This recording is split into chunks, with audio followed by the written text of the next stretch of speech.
కాంగ్రెస్ ఎన్నికల మేనిఫెస్టోలో old pension scheme అమలు చేస్తామని చెప్పి అధికారంలోకి వచ్చిన తర్వాత ఇంకా ఓల్డ్ పెన్షన్ స్కీమ్ అమలు చేయడం లేదని విమర్శించారు టీఎస్ఎస్ సిపిఎస్ రాష్ట్ర అధ్యక్షులు గంగాపురావు సిద్ధప్రజ్ఞ.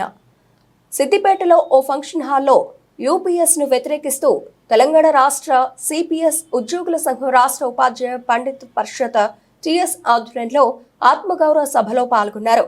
కాంగ్రెస్ పాలిత రాష్ట్రాలు జార్ఖండ్, హిమాచల్ ప్రదేశ్ రాష్ట్రంలో ఓల్డ్ పెన్షన్ స్కీమ్ అమలు చేయడం జరుగుతోందని, కానీ తెలంగాణలో మాత్రం కాంగ్రెస్ ప్రభుత్వం అమలు చేయడం లేదని తెలిపారు.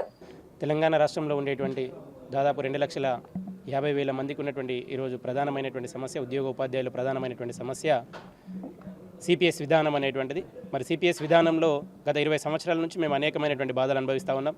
మరి దాన్ని ఆ అనుభవంలో నుంచి బయటకు తేరుకోకముందే ఈరోజు మళ్ళీ సెంట్రల్ గవర్నమెంట్ యూపీఎస్ విధానాన్ని తీసుకురావడం జరుగుతూ ఉంది. యూపీఎస్ విధానంలో ఉండేటువంటి చట్టాల్లో చూస్తే కూడా ఈరోజు సేమ్ సిపిఎస్లో ఉండేటువంటి పరిస్థితి కనిపిస్తుంది.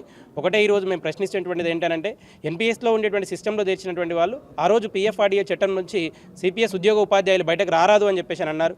ఈరోజు ఉద్యోగ ఉపాధ్యాయులుగా మేము ఈ చట్టం పైన అవగాహన కలిగి ఉండి అడుగుతున్నాం ఏంటంటే, ఎన్పిఎస్ సిస్టమ్ నుంచి సెంట్రల్ గవర్నమెంట్ యూపీఎస్ విధానానికి పోవడానికి అనుకూలమైనటువంటి నిర్ణయాలు తీసుకుంటున్నప్పుడు అదే ఉద్యోగ ఉపాధ్యాయులకు సంబంధించినటువంటి భవితవ్యాన్ని దృష్టిలో పెట్టుకొని ఎన్పిఎస్ సిస్టమ్ నుంచి ఓపీఎస్ విధానానికి ఎందుకు పోరాదు అని చెప్పేసి ప్రశ్నిస్తున్నాం. అంటే ఎన్పిఎస్ నుంచి యూపీఎస్లోనికి వెళ్ళేటప్పుడు యూనిఫైడ్ పెన్షన్ స్కీమ్ను అమలు చేయడానికి అంటే ఓపీఎస్లో ఉండేటువంటి ఓల్డ్ పెన్షన్ స్కీమ్ను అమలు చేయాలని చెప్పేసి ఈరోజు సిద్దిపేట జిల్లా శాఖ డిమాండ్ చేస్తూ ఉన్నది. దీన్ని బేస్ చేసుకొని ఏప్రిల్ 1 నుంచి మరి రాష్ట్ర ప్రభుత్వాన్ని కూడా చెప్తున్నాం ఏంటంటే, మీరు ఆల్రెడీ అయ్యగారు మీరు మేనిఫెస్టోలో పెట్టినారు ఏంటంటే, ఏ యూనిఫైడ్ పెన్షన్ స్కీమ్ అనేటువంటిది మేనిఫెస్టోలో పెట్టుకోలేదు.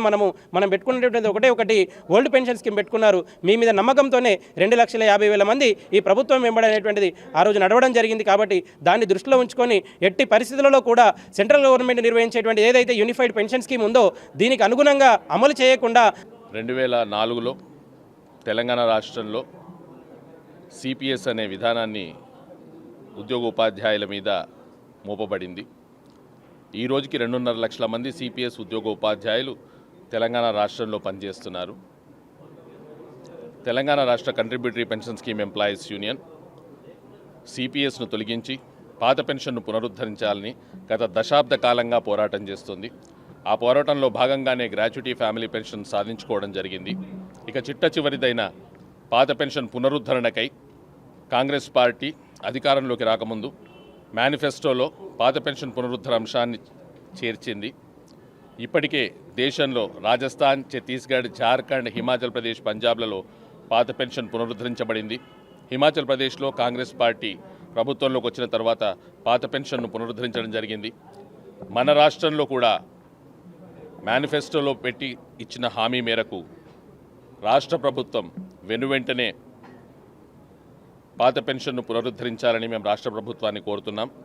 అయితే ఇది ఇలా ఉండగా కేంద్ర ప్రభుత్వం కొత్తగా యూనిఫైడ్ పెన్షన్ స్కీమ్ పేరుతో మరో కొత్త విధానాన్ని దేశంలో ఉన్న 1,50,00,000 మంది పైన రుద్దుతోంది. ఏప్రిల్ 1, 2025 నుంచి అది కేంద్ర ప్రభుత్వ ఉద్యోగులకు ఇంప్లిమెంట్ కాగా క్రమేపీ రాష్ట్ర ప్రభుత్వాలను కూడా ఈ యూపీఎస్ పథకంలో చేరమని చెప్పి కేంద్ర ప్రభుత్వం ఒత్తిడి తెస్తోంది.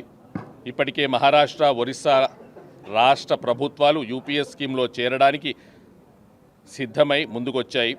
ఆ విధానం మనకొద్దు, ఇప్పుడు పెనం మీద నుంచి పొయ్యిలో పడ్డట్టు అవుతుంది. కాబట్టి సిపిఎస్ వద్దు, యూపీఎస్ వద్దు, కేవలం మాకు ఓపీఎస్ మాత్రమే కావాలనే ఉద్దేశంతో